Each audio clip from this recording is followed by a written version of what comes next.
Peter McFarland, the chair of the Community Preservation Committee, and I'm calling our meeting for Wednesday night, September 9th, 5:30 to order.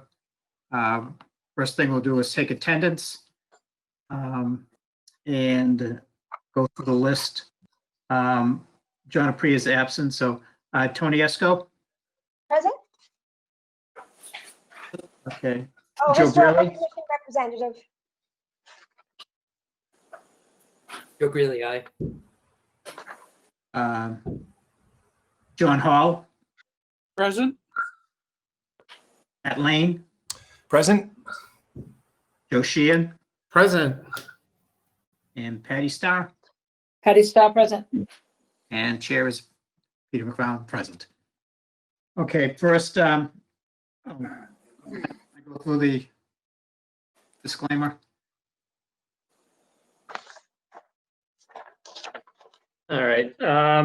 So for all remote meetings, questions can be sent in beforehand. Access can be found on the agenda. As you'll see, the GoToMeeting link right underneath our agenda items. For all committee members, roll call votes will be needed for any voting. And when speaking, just refrain from speaking over each other to make sure there's no confusion. It can be a little difficult sometimes, obviously, when we're meeting in this way. So that's about it. Okay. First item is the approval of the minutes from August 12th. Has everybody had a chance to review? If so, anybody want to make a motion to approve? Motion to approve? Second. Joe Sheehan, for second by Tony. Tony. Okay. Any additions and changes? If not, I'll take the roll call to approve. Let's see, Tony,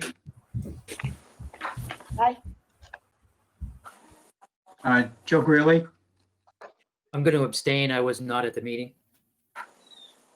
okay, John Hall, Approve. Matt Lane, Aye. Joe Sheehan, Aye. Patty Starr. Sorry, I was not at the meeting either. Okay. Chair votes yes. So that's, have enough? It's dubious. Is that 5 yeses, 2 abstains? 5 yes and 2 abstentions. So Works for me. they're approved. Okay. Second item is the election of a vice chair. Floor is open for nominations. Don't all speak at once. It's not that bad. Joe Sheen, would you be interested if I nominate you? Not at this time, no. Oh, Thank you. boy. It is. Patty, would you be interested if I nominated you? Oh, that sounds like a yes. I heard that, yes. That was a yes. You're the Okay. most senior person who hasn't been already in an office. And on the That's true. committee the longest. Okay, fine. I'll do it. Second that. Joe seconded, okay. Any other nominations? Seeing none. We close nominations. Take a vote for Patty Starr to be vice chair. Tony, yes. Yes, with thanks. Joe Greeley, Yes, with thanks. John Hall, Yes, but thanks. Matt Lane, Yes, with thanks. Joe Sheehan, Yes, with many thanks and great relief. Patty Starr, Yes, with trepidation. Chair votes yes. That's unanimous. Patty, welcome aboard as vice chair.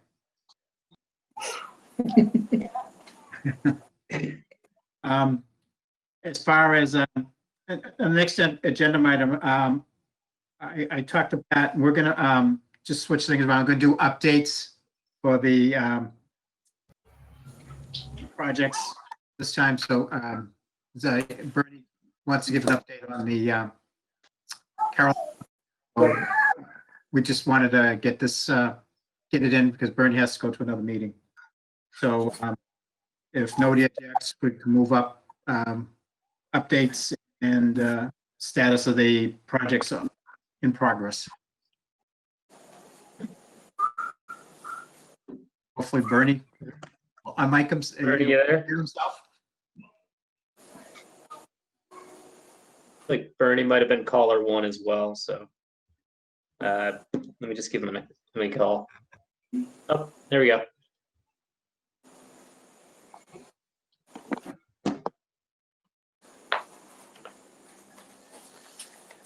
Bernie, Bernie, are you with us? there?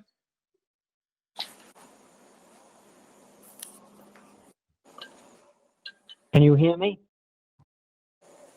Yes. Hello? Yes, Yes. speak up. We can hear you. Yours. All right, my apologies. I have a laptop on loan from IT and I'm having it will not connect. And I'm actually at home at the moment. I just came in. So I'm sorry. So you're looking for a status report on the Carillon project, Correct. correct? The actually late last week, we received the draft of the specifications for the steel painting, the framework painting on the Carillon. And the only part that remains is the coordination in terms of time frame with the Bell Foundry. And we have a call in to Ben Sunderland at the Sunderland Bell Foundry in Pennsylvania, and to try to get that last piece worked out.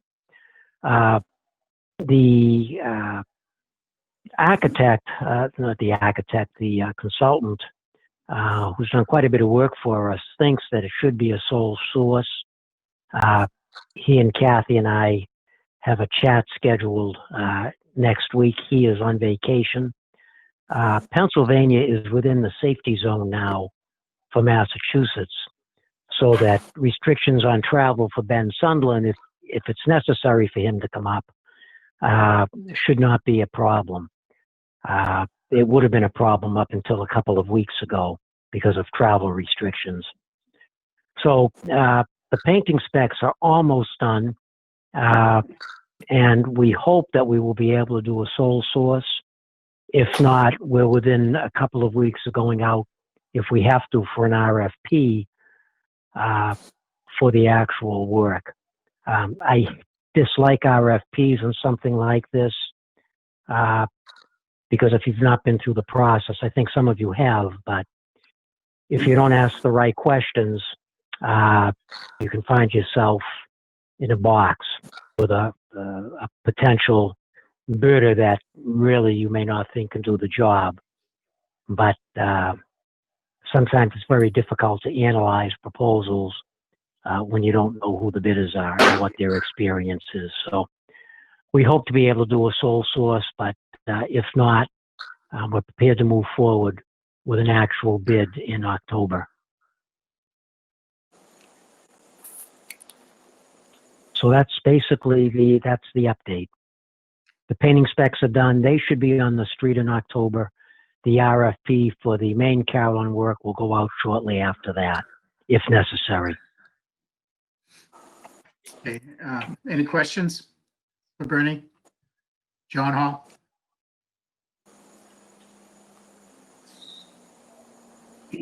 Bernie, if you go out for an RFP, will you be able to assign a significant number of points to questions related to prior experience and evidence of ability to do the work? Yes. There are a couple of, I call them pseudo Bell Foundries out there that primarily deal with non-Carillon work, but might be able to have enough experience over the long haul to be a problem. The problem is we don't think they perform good work. We've seen a number of examples, but it's very difficult to get people to go on the record. It's very subjective to some extent. There is a foundry in Georgia that has periodically contacted us. They are not held in high regard in the Carillon fraternity, but they have installed Carillons, and they have been in business for a long time. One of my key contacts, not Lee, Sally Warner used to refer to them as a bongatron manufacturer, because they also did a lot of electronic installations, as well as bell work. So we would like to go with a sole source. If not, we're preparing to go ahead either way.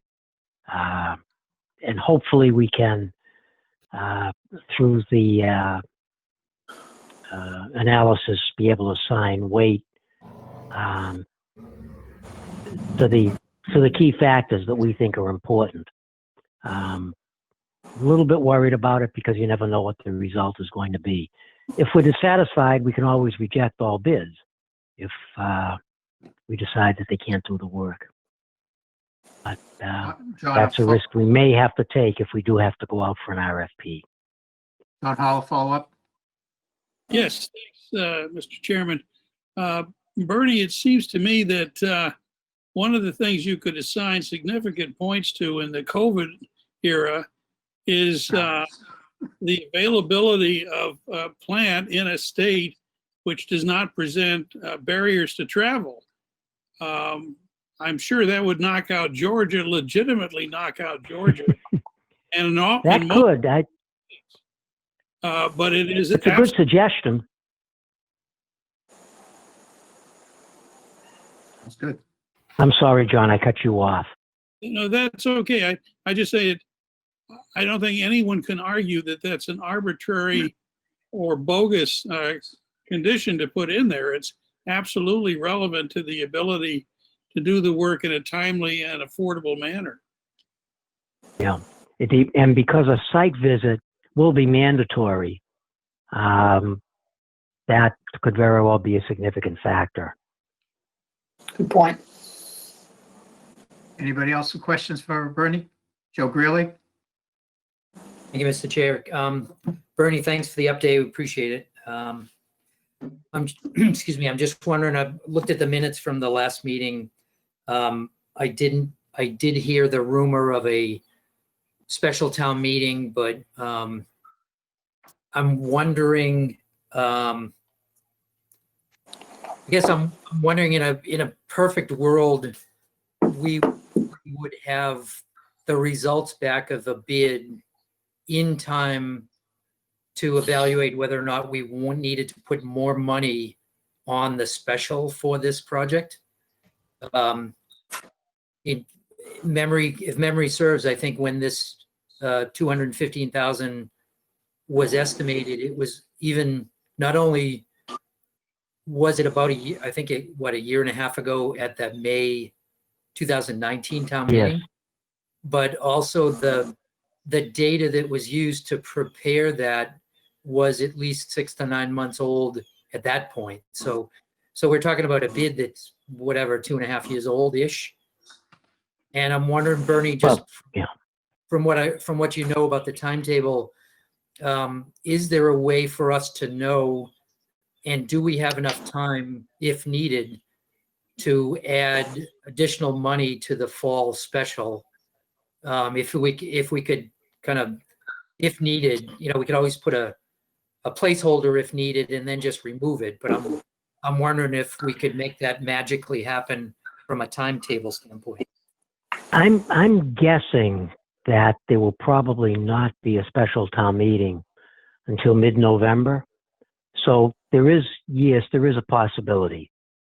and putting a placeholder for this or any other CPA program might certainly work if we were to need it.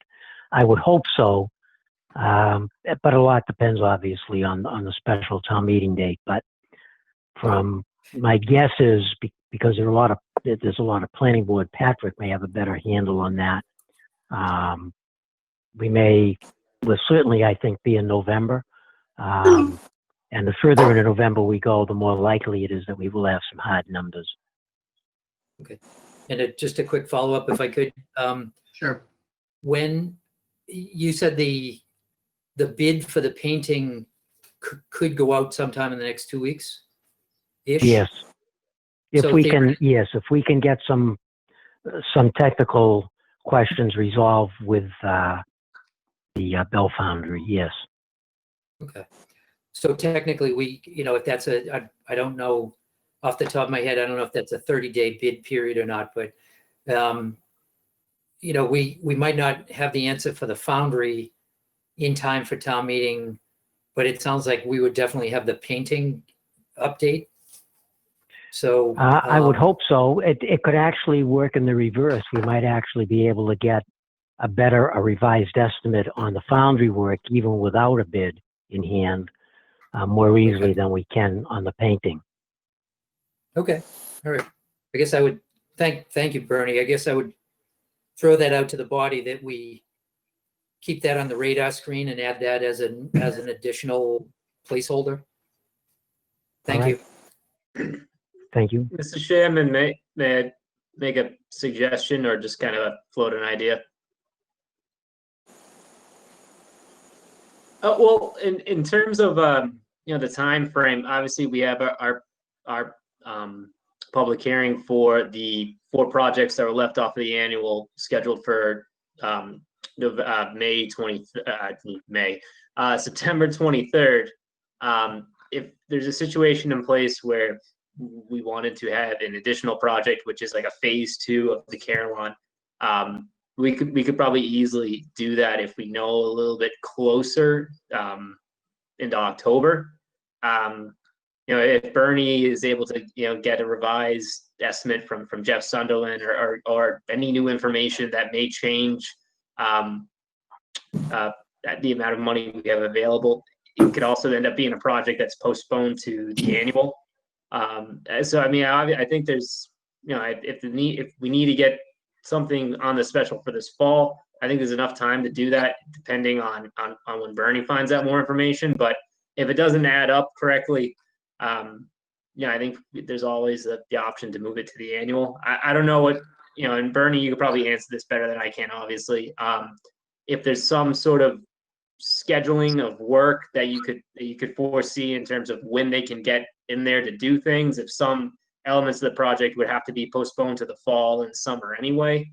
I'm not sure how that could. Well, the painting is the first order of business, and we hope to be able to do that this fall and winter, so that if we ran into trouble with either section, we could still go ahead with the painting. We still certainly have enough funding for the painting, and then return in the spring at a special or an annual for additional funding if we were to need it.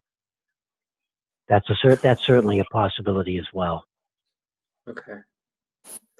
Yeah, because I just wonder if the timing, obviously, with getting Jeff Sunderland down here, and then obviously with our projected mid-November date for a special. He may not have to come back here to help finalize the painting specs. He has been here and has taken measurements and photographs, so I don't think he will necessarily have to visit us in order to get the information that we need to complete the painting spec. Okay. Well, I have a suggestion as far as maybe Pat and Bernie can get together, maybe put up an addendum application that we can get in for the fall, and then have something ready for the annual. And then if it doesn't, we just, toss it. But if we have an open application for phase 2, in case we need additional funding, we can probably just do it that way, and then, need it, we just toss it. So as far as that goes, so. Anybody else have any questions for Bernie? And otherwise, we can move on to the next update. Seeing none. Pat, what do we have next? Thank you, Bernie. Thank you, Bernie. Thank you. Take care. Bye-bye. Bye-bye. So let me just this 1 moment. So I don't know if I showed these pictures last time, but if we're gonna go do updates, I just want to send some images, obviously, of the lower pond pavilion, and just kind of an example of what we have there for the pressed concrete. It's starting to look good. Obviously, the last thing kind of remaining, and after talking to Ramonda Morgan of the Conservation Commission, the pavilion itself is going to be a kit. So it's going to come kind of like a prefabbed kit that will be put together by our facilities department, and I think it's just facilities department. I don't think DPW is working on the kit itself. But I think last time we met, I said, oh, maybe Labor Day. Labor Day has come and gone, but I think we should still see this done definitely before the fall. And you can hold me to it. So it's moving along fairly well, and it's going to turn out, I think, to be really nice in the end. And obviously, last time we talked to Travis about the Lower Bulge project. Nothing has changed since last time I spoke to Travis. I think his estimate was probably spring of 2021 is when they hope to see that project done.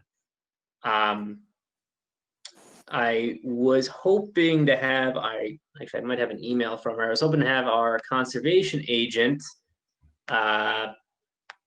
Holly Jones, and she may not be on the meeting yet. No, she's not on the meeting yet.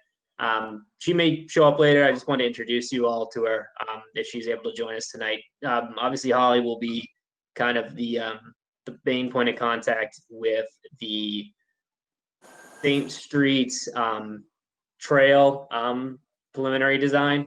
So we've held off on that just because we want to get her on, and we're still squaring away the conservation restriction. Obviously, the St. Street, we own that lot now, so that's all good, and everything is going in place that we'll have that conservation restriction finalized, and Holly with Paul and myself, we can begin the work of trying to do the preliminary trail design for that area. So it's pretty exciting. It's anytime you get to expand a park, it's a good thing. So hopefully Holly joins us later, and I can introduce you to her. But that's all I have in terms of updates on projects. I don't know if you want to go into any other updates, Mr. McFarland, or if you want to go back to. Well, administrative, have we heard anything on the application for?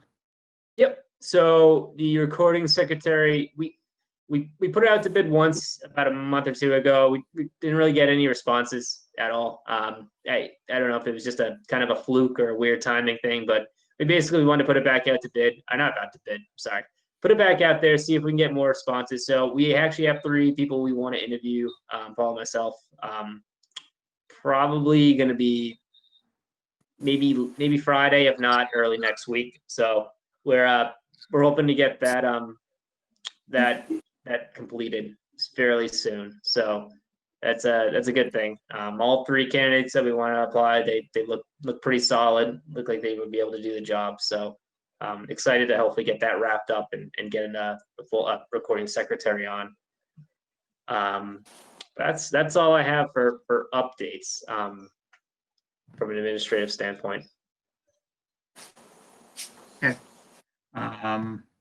Let me just bring up the agenda.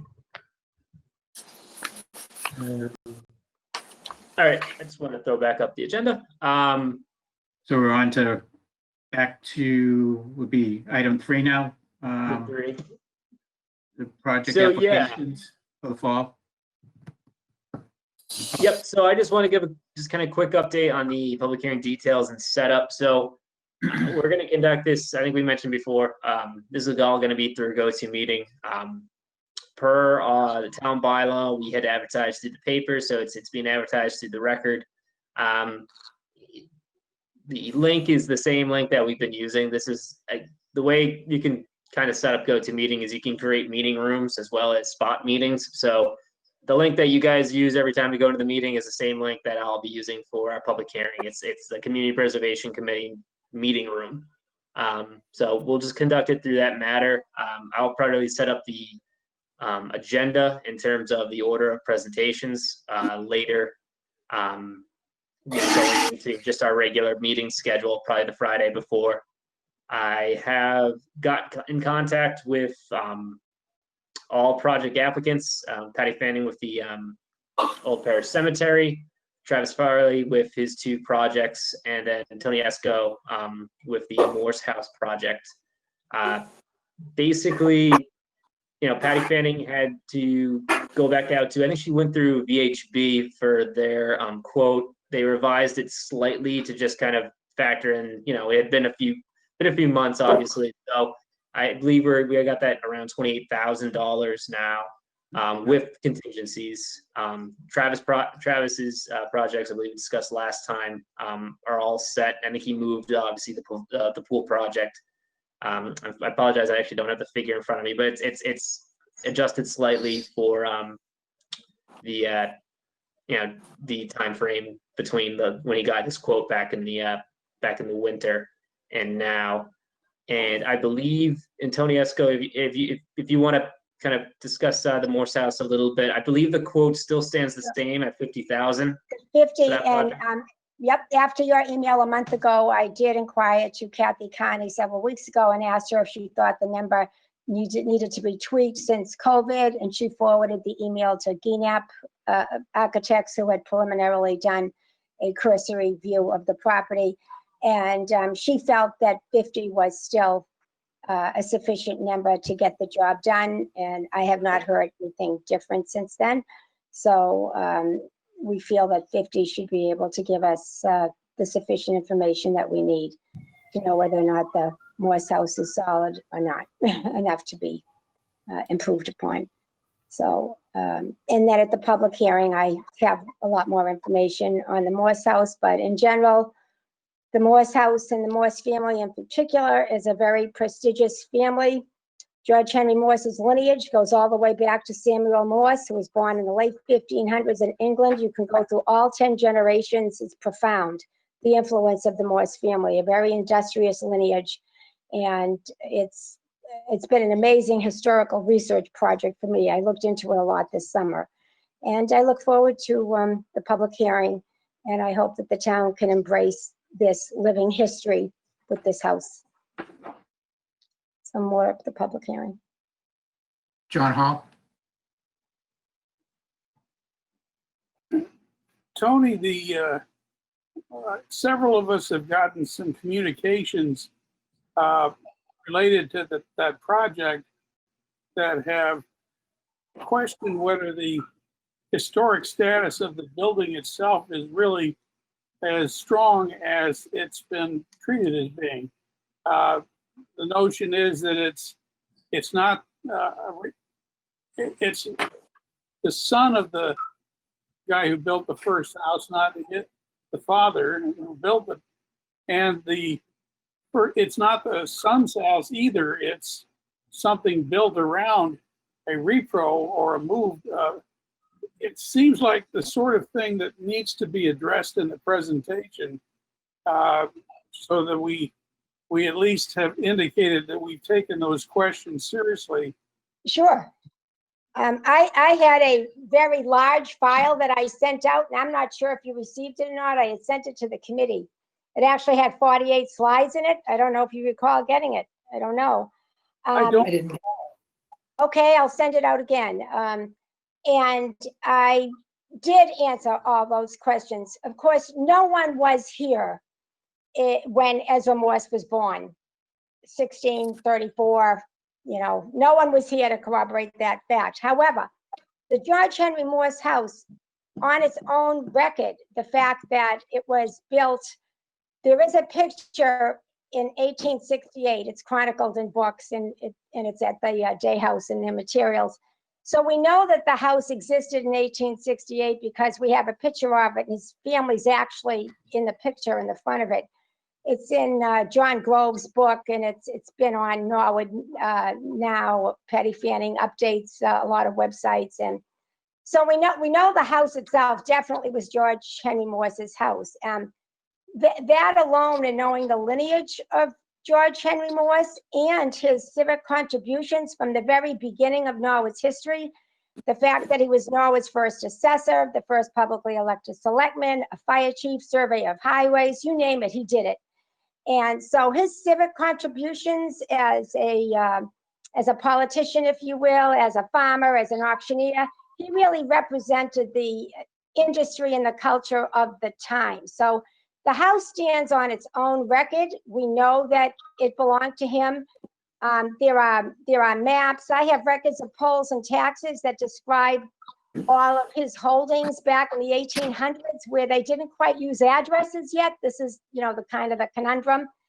But basically, when you turned the corner at Dean Street, the Morse family and the Morse ancestors, they just owned everything down there in South Norwood. It's unbelievable, their contributions. And the reason they had so much property is because George Henry Morse's ancestor, Samuel Morse, was one of the original petitioners to the General Court of England in the 1600s, who came to Dedham.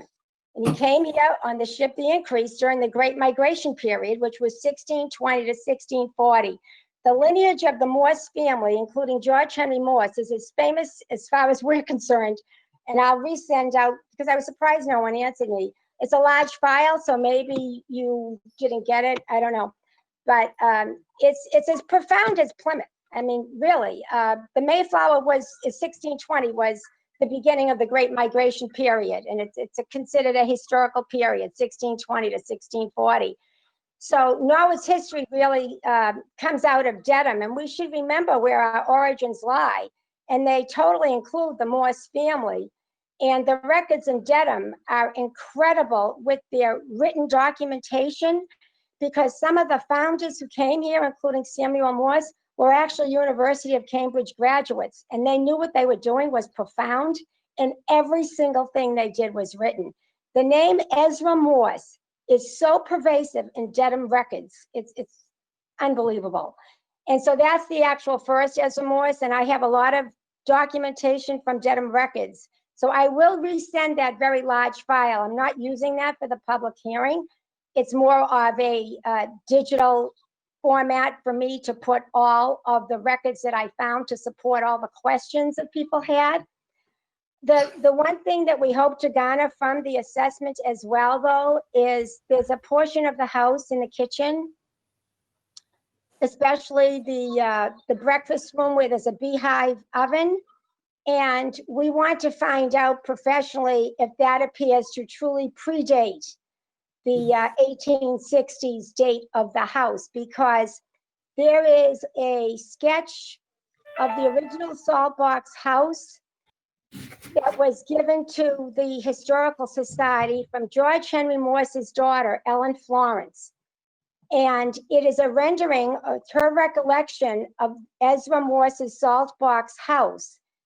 And she had said that when the house was built, that the house was only knocked down when the Henry Morse house was built, and that there was a kitchen area that had been retained. And this is her recounting, because she would have been about 9 years old or so when the house was built.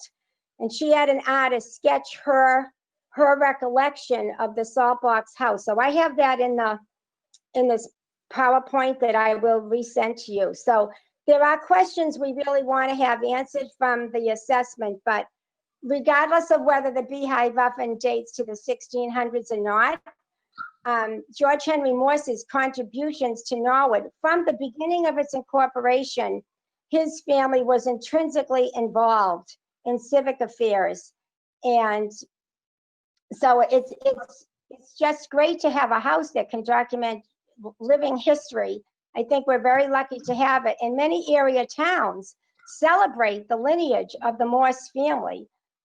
including Medfield, Walpole. Ezra Morse Jr. is in Walpole records.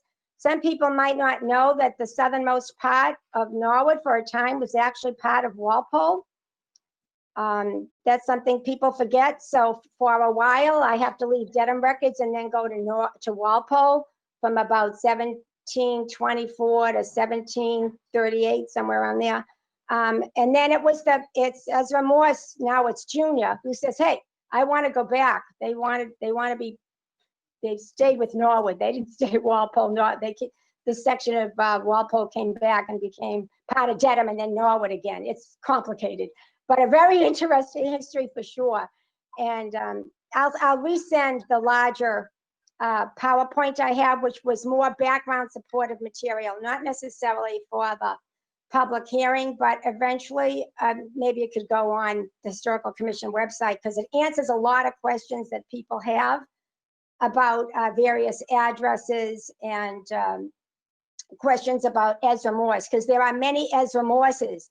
There's Ezra Morse, the first, the second, the third, the fourth, the fifth, there are many. And so you have to have the chronology correct and also understand what happened with permits and mill rights in Dedham, because it's the whole reason the Morses came out here. It's all about water rights, mill rights, sawmill rights.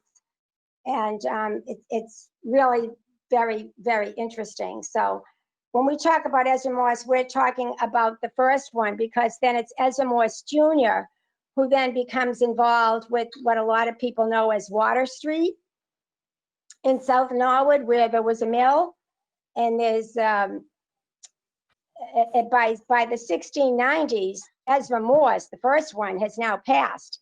And it's his son and Ezra Morse, the third, and others, and Frank Morse later on in the 1800s, who the ancestors continue on the Water Street. But there's a lot of documentation in Dedham records that make us believe that the first Ezra Morse was up on Morse Hill, overlooking Ending Meadow and overlooking Swamp area. You have to read the description in the Dedham records, and the timeline in Dedham records supports some of the things that I have read about Ezra Morse being up at Morse Hill. So there is a lot of documentation in Dedham records, dates, actual dates, and fortunately, Dedham has done a great job in having typewritten abstracts, because they have all the handwritten cursive Old English way of writing. It was interesting. Yes.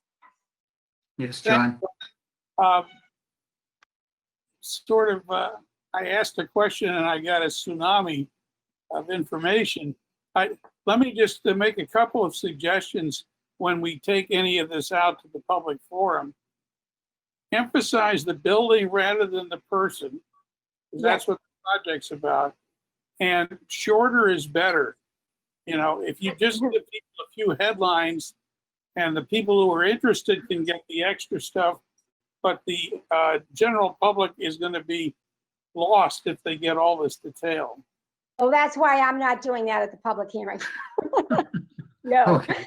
no, but it is about the man. The house wouldn't be important if it wasn't about George Henry Morse. And George Henry Morse's Understood. connections go back to Dedham. They go back to 1635. So it's quite impressive. Okay. All right. Thank you. Next project. Do you have any others? Or we're done? I just wanted to look, Don Hall, do you want to go? I see Holly Jones has joined us. Yeah, so I just wanted to go back to 1 second, John. Which question? John has one. What do you got, John? I had questions that weren't about the projects, but were about the technology of the forum itself. And maybe Pat was about to address that. But I can defer all of that until we meet Holly. Yeah. So just backing up to our update section.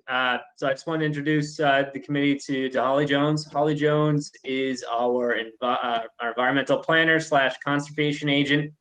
Holly will be working, as I mentioned earlier, Holly's going to be working with us on the St. Streets project. involving a trail over in that area. So everybody, Holly, everybody. So Welcome. Welcome. Hi, everybody. I'm excited to meet you all, and I really look forward to working with you all on, I'm sure, a variety of things. So the Yeah. first week didn't scare you away, huh? yeah. Not yet. Patrick. So yeah, Patrick, so as everyone knows, open Patrick was space and good last recreation week, huh? is a big part of the CPC. So, purchasing land, future conservation projects, Holly's going to be a good point of contact on that for the town. Okay, John? Holly, where were you before you came to us? I was working as the conservation agent for the town of Uxbridge, Massachusetts. So part of the reason that I'm logging on late is that I actually live in Worcester, so I had a long commute back home, but I'm excited to see you all now, despite my tardiness. How Okay. long were you with Uxbridge? 2 years about. And before that? Before that, I worked in the lab at the wastewater treatment plant in Millbury, Upper Blackstone. And before that, I worked as an inventory arborist on the invasive Asian longhorn beetle eradication here in the Worcester region. So that's most of my professional background. Thank you. But working as an agent and planner is my favorite thing that I've done so far. And I get to wear a lot of hats, and I really love it. So happy to have the opportunity to keep doing it. Ready. Welcome, Holly. Welcome. Cool. So, All right. So, I just want to introduce you to Holly, but so thank you for Holly for joining us.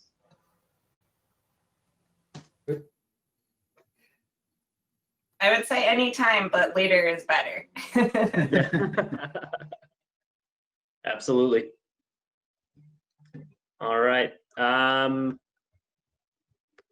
technology question about the, how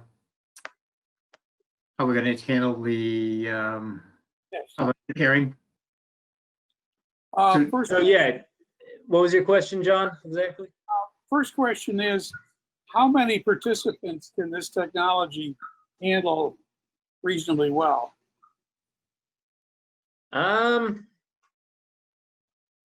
Probably I'd have to look into that question. I would think easily 50 plus, 100 plus. So I think we'd be fine if we had 20 to 30 people. We've used this for town meetings in the past, town hall, in terms of doing like an update. We did an update on the reopening of town hall, and so we had a good amount of people involved on that. So I think we're going to be okay in terms of the amount of people that actually join in. That makes all my other questions move. Okay. Good shape. Well, Patrick will be able to control the board too, as far as that goes, right? Yeah. We would mute unless. Yeah. the other- So I mean, when I set up the schedule of who will be presenting, obviously I'm going to make the applicants the presenter.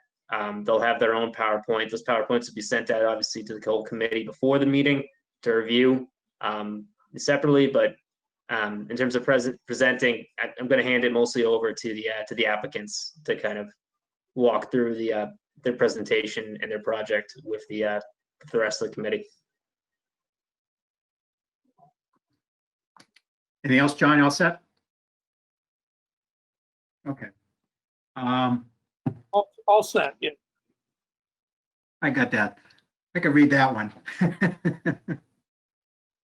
Peter, can I just ask, add just a quick related question? If I What could? would you like to speak? May I? Yes, you may. Related to the project applications, Pat, can you just confirm, are we still good with that QNAP storage folder? We still using that for reliable where reference? Yeah, so that's where all the information's been sent before. I'll do that again for the presentations and put that updated information there and send out a link probably tomorrow of what I have. Okay, good. All right, great, thank you. Yep. Yeah, so the link that I gave to y'all originally, I think that would still be active. I did send it, I set it up so it'd be active indefinitely. I don't know if anything would have happened on our end, but if not, I'll just resend the link tomorrow, so it'll definitely be active then. Okay. Is there any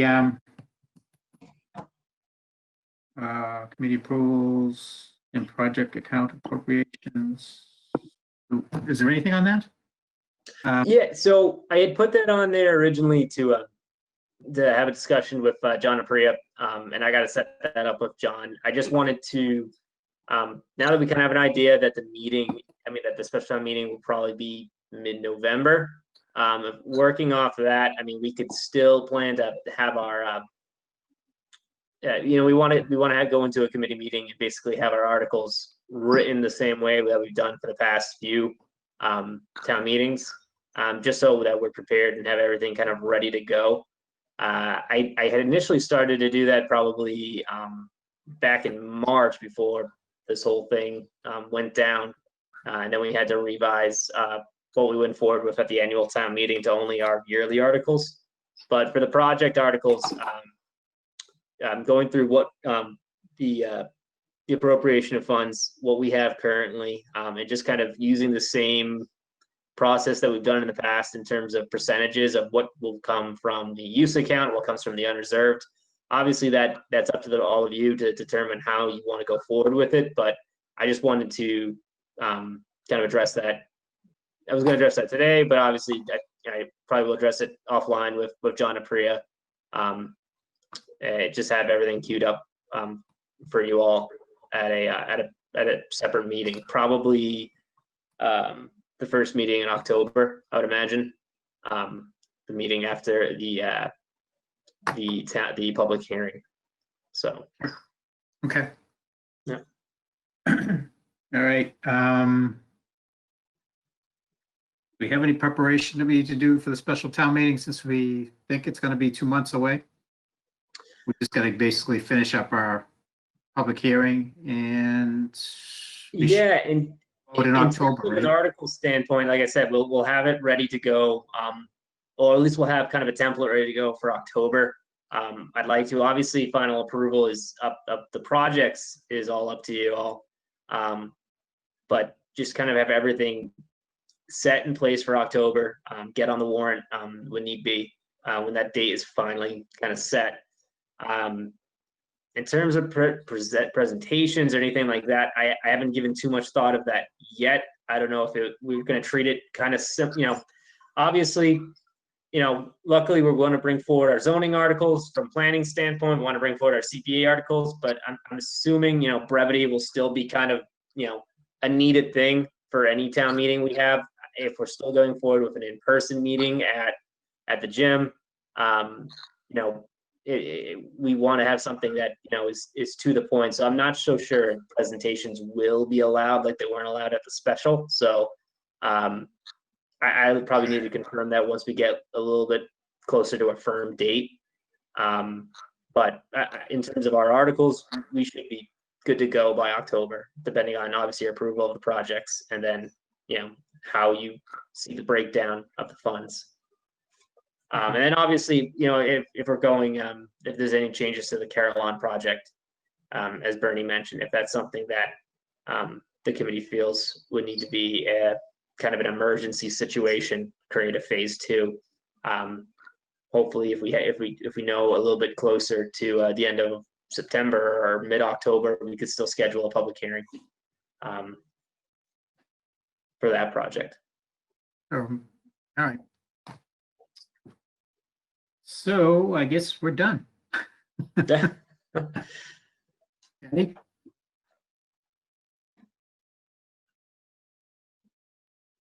Patty, your audio. Sorry about that. Can you just review the dates? So September 23rd is our public meeting. Right. Yes. And then do we have anything planned before the 14th of October? No. Okay. Okay. Thank you. All right. Besides that, I guess I'll take a motion to adjourn. Motion to adjourn? Second by Joe Sheehan. Second. Okay. Well, let's do the roll call. Tony Esco. Aye. Joe Greeley, Really, aye. John Hall, On Hall, aye. Matt Lane, Aye. Joe Sheehan, Aye. Patty Starr. Eddie Starr, aye. Chair votes yes, and motion approved, and I guess we'll see you all on the 23rd. Thank you. Sounds good. Right. Thanks for all your work, Pat. Night. Thank you.